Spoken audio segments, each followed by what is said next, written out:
Hey, what's going on, my peeps? We're just going to follow up on the message. Your kingdom spouse needs you to be covered.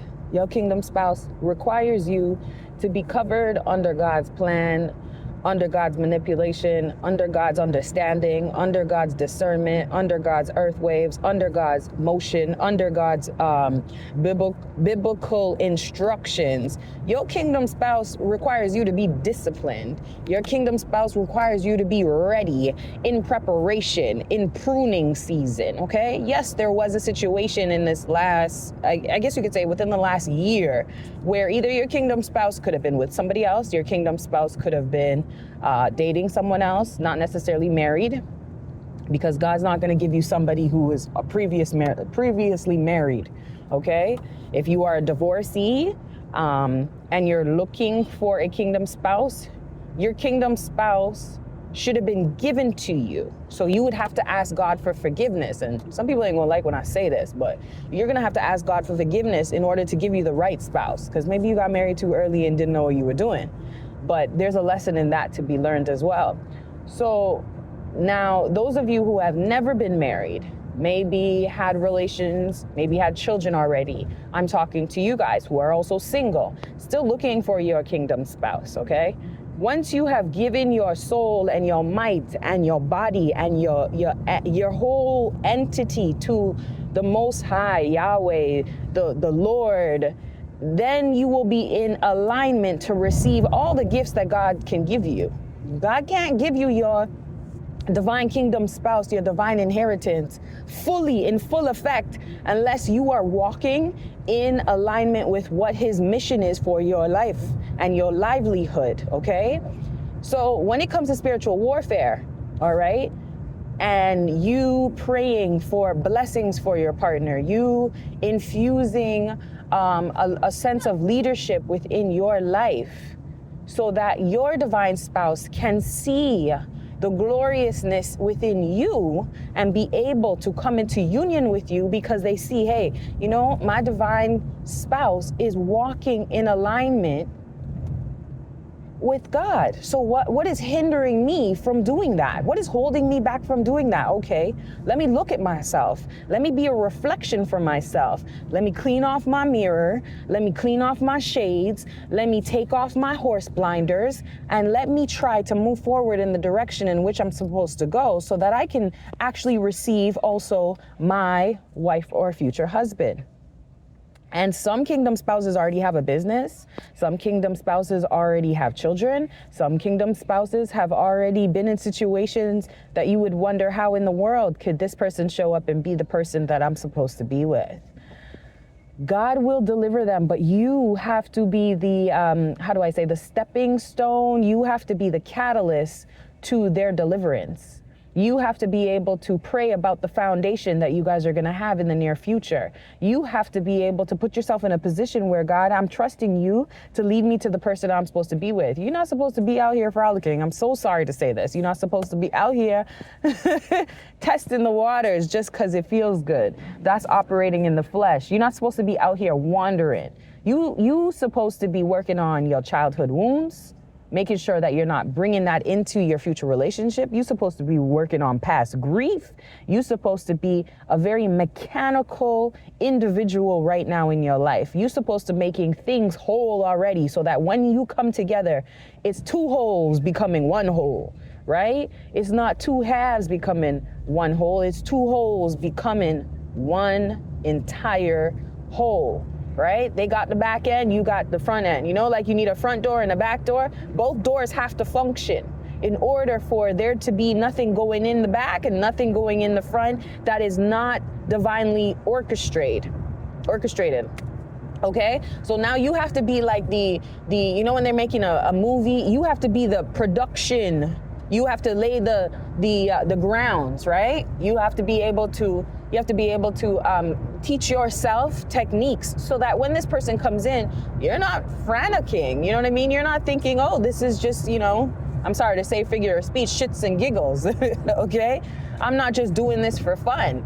If you truly believe you're supposed to get a divine kingdom spouse. That means you know that when this person comes in, you guys are going to move forward. You guys are going to build a project. You guys are going to build a baby. And when I mean build a baby, not just have a physical baby. They may be a cooking company you put together. Okay, there may be a car business you guys put together. There may be some sort of service, okay, that is going to be a miracle to other people's lives.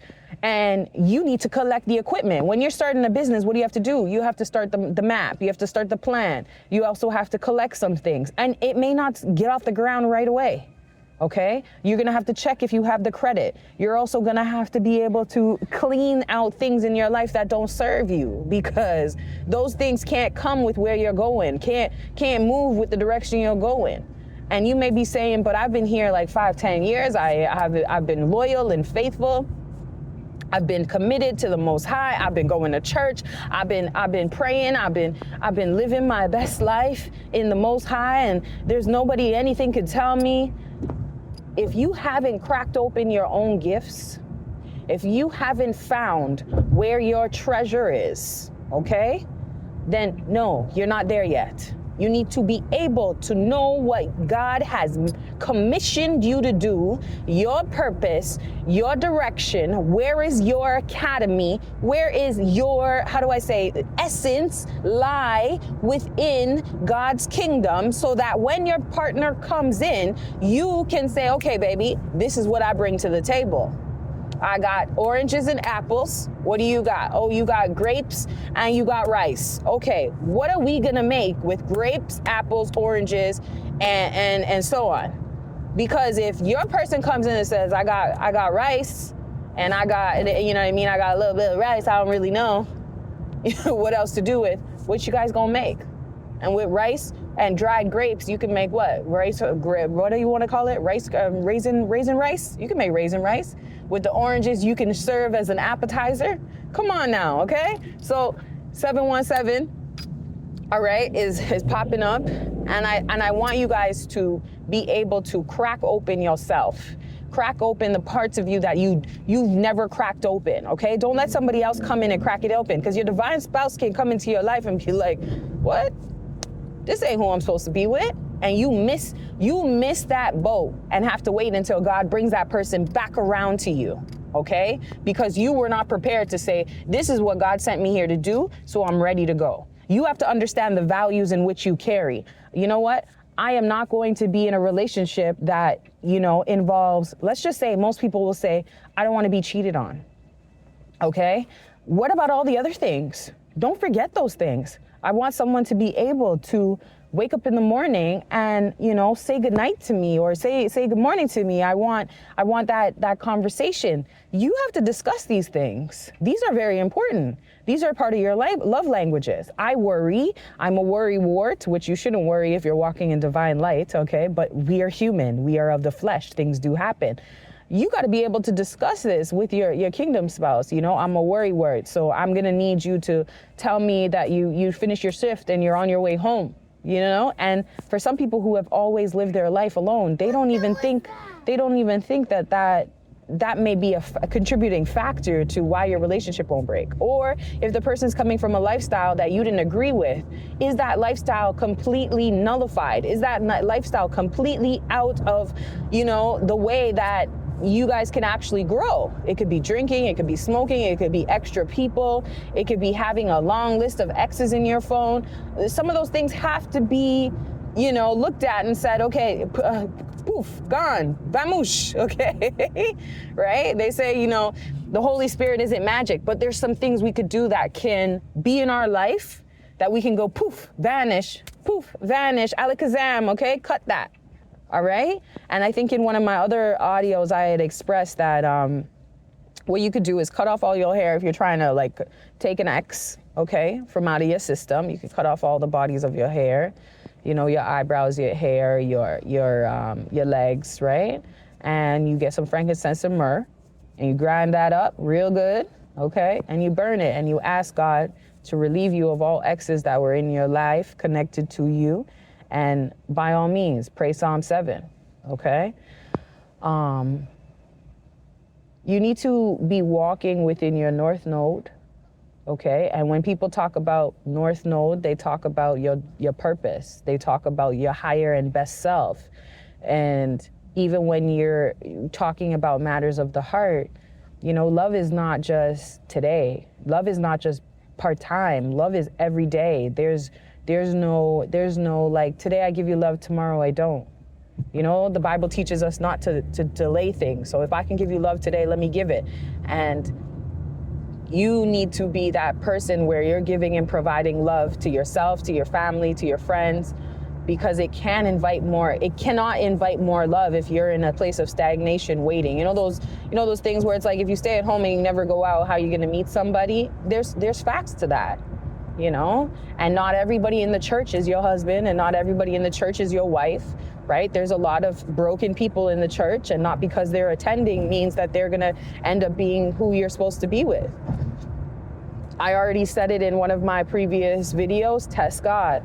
Test God to know who he is. Test God to know where he's taking you. Test God to understand, okay, this is the path in which he wants me to take. Test God to find out, God, I need you to show me. I need you to give me an identifier, a symbol. And you're going to say this specifically to yourself. You're not going to be telling everybody. Okay, when you're fasting, you shouldn't be telling everybody. When you're praying, you shouldn't be telling everybody. It's a covenant between you and God. Your oath is with God, okay? Your blood pact is with the Most High. Anyways, we out. I don't want to make this message too long.